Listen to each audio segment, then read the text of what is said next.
సభ్యులు బతురు రామకృష్ణ గారు అడిగినటువంటి అధ్యక్ష, పేద బడుగు బలహీన వర్గాలందరికీ కూడా వాళ్ళ ఆర్థిక అభివృద్ధి కోసం అధ్యక్ష ఏదైతే నిరుపయోగంగా ఉందో ఖాళీగా ఉన్నటువంటి ప్రభుత్వ భూములన్నీ కూడా అసైన్ చేసే కార్యక్రమం ఆంధ్రప్రదేశ్ ప్రభుత్వం చేపట్టిన అధ్యక్ష. 2019 నాటికి అధ్యక్ష దాదాపుగా 36,36,748 ఎకరాలు ఈ ప్రభుత్వాలు పంపిణీ చేసే అధ్యక్ష. అయితే అధ్యక్ష గత ప్రభుత్వం అధ్యక్ష ఎన్నికల ముందు 6 నెలల ముందు అధ్యక్ష సరిగ్గా నిషిద్ధ 22 ఏదైతే ఉందో అధ్యక్ష దాంట్లో 9 లక్షల పైచీలకు రాష్ట్ర వ్యాప్తంగా తొలగించే ఒక ప్రతిపాదన పెట్టుకున్నారు అధ్యక్ష.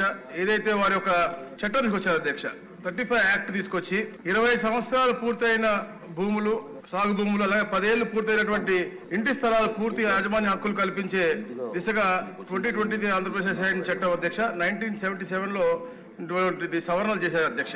అయితే అధ్యక్ష అసైన్ భూములని యాజమాన్య హక్కులు కల్పిస్తున్నాము అని చెప్పి తెలుసుకుని ముందే అధ్యక్ష ఈ యొక్క రాబందుల అధ్యక్ష ఏదో వైసీపీ రాబందుల అధ్యక్ష ముందుగానే అక్కడికి వెళ్ళటం, ఈ అసైన్ అయిన ఉన్నటువంటి వ్యక్తులను బెదిరించడం, ఈ లాక్కోవడం అనేది చాలా పెద్ద ఎత్తున దుమారం రేపింది. ఇన్సైడ్ ట్రేడింగ్ కి పూర్తిగా పార్లమెంట్ నిర్ధారించడం కూడా జరిగింది అధ్యక్ష. తప్పకుండా దీనిపైన రీవెరిఫికేషన్ పెద్ద ఎత్తున చేస్తా ఉన్నాం అధ్యక్ష. దాదాపుగా ఏదైతే రిజిస్ట్రేషన్ జరిగినా 25,000 రిజిస్ట్రేషన్ జరిగినాయి, దాంట్లో 8,000 వరకు అన్లాఫుల్ గా జరిగిందని కూడా మా దృష్టికి వచ్చింది అధ్యక్ష.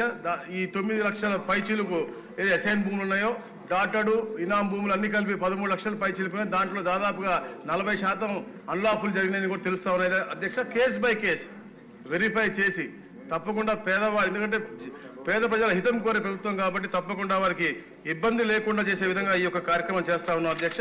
అలాగే అధ్యక్ష గత ప్రభుత్వం అధ్యక్ష రిజిస్ట్రేషన్లు కూడా ఎలాంటి కొరీ చేయకుండా ఉండే విధంగా జనవరిలో 3 మెమోలు కూడా ఇచ్చి, అంటే అసైన్మెంట్ దారులను బెదిరించడం, వాళ్ళ దగ్గర లాక్కోవడమే కాకుండా అది త్వరగా రిజిస్టర్ చేసుకోవాలని చెప్పేసి ఎట్లాంటి కొరీలు కూడా లేకుండా ఉండే విధంగా ఈ యొక్క రిజిస్ట్రేషన్ శాఖ కూడా 3 మెమోలు ఇచ్చింది అధ్యక్ష. దానిపైన కూడా మేము అధ్యయనం చేస్తా ఉన్నాం అధ్యక్ష.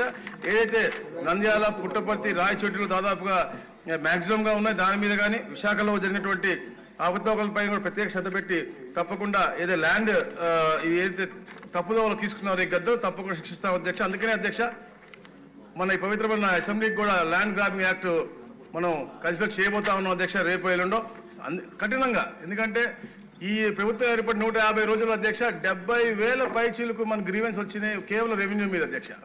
అంటే ఈ ప్రభుత్వం గత ప్రభుత్వం పేద ప్రజలకి ఏదైతే అసైన్మెంట్ అని ఇచ్చిందో లేకపోతే ప్రైవేట్ వ్యక్తుల దగ్గర భూములు లాక్కోవాలని చెప్పేసి వాళ్ళ యొక్క శక్తిని ఉపయోగించిందో ఇవన్నీ చూస్తా దానికి నిరసనం అధ్యక్ష. 70,000 పైచీలకు చాలా అధ్యక్ష. అలాగే అధ్యక్ష ఏదైతే 25,000 రిజిస్ట్రేషన్ చెప్పామో మేము 7,000 పైచీలకు అసైన్మెంట్ భూములు అన్లాఫుల్ గా జరిగినటువంటి పరిస్థితి అధ్యక్ష. అదే అధ్యక్ష. అలాగే మన సభ్యులు బలరామకృష్ణ అడిగినట్టు అధ్యక్ష రీసర్వే అధ్యక్ష గౌరవ ముఖ్యమంత్రి గారు ఎవరికి కూడా ఇబ్బంది జరగకూడదని చెప్పేసి ఒక విధంగా రీసర్వేని ఏదైతే 6,500 గ్రామాల్లో పూర్తయిందో దాని మళ్ళా గ్రామ సభలు పెట్టి వాళ్ళ దగ్గర అందరి దగ్గర అర్జీలు తీసుకుని సత్వరంగా పరిష్కరించే మార్గం కూడా తెచ్చారు అధ్యక్ష.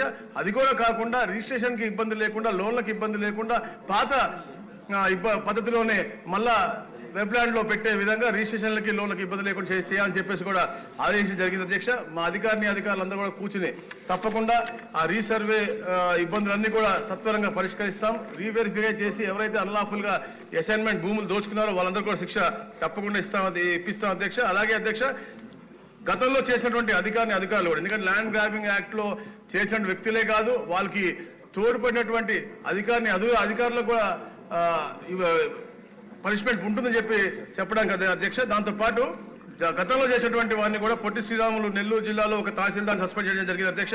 విజయనగరం జిల్లాలో ఒక తహసీల్దార్ పై ఆర్టికల్ ఆఫ్ చార్జెస్ ను వేయడం జరిగింది అధ్యక్ష. అలాగే సత్యసాయి జిల్లాలో 2 కేసులు కూడా విచారణకు ఆదేశించడం జరిగింది అధ్యక్ష. ఇట్లా చాలా పారదర్శకంగా రాబోయే రోజుల అధ్యక్ష తప్పకుండా పేదవాడికి అతనికి హక్కుని కాపాడే దిశగా ఈ యొక్క ల్యాండ్ గ్రాబింగ్ యాక్ట్ కూడా పూర్తిగా వస్తుంది. అలాగే అయితే ఇనాం గురించి కూడా ఉంది అధ్యక్ష. ప్రభుత్వం ప్రత్యేక శ్రద్ధ పెట్టి తప్పకుండా అయితే 2019లో అప్పుడు పెట్టినటువంటి యాక్ట్ ని నెక్స్ట్ గవర్నమెంట్ చేయలేదో దాన్ని కూడా అది సత్వరంగా క్యాబినెట్ తీసుకొచ్చి మళ్ళా మీ ద్వారా యాక్ట్ చేసి ఇనాం వాళ్ళకి కూడా న్యాయం చేయాలని ఒక మంచి ఆలోచన ఉంది అధ్యక్ష. తప్పకుండా అది కూడా సత్వరంగా పూర్తి చేస్తాం అధ్యక్ష. థ్యాంక్ యూ అధ్యక్ష.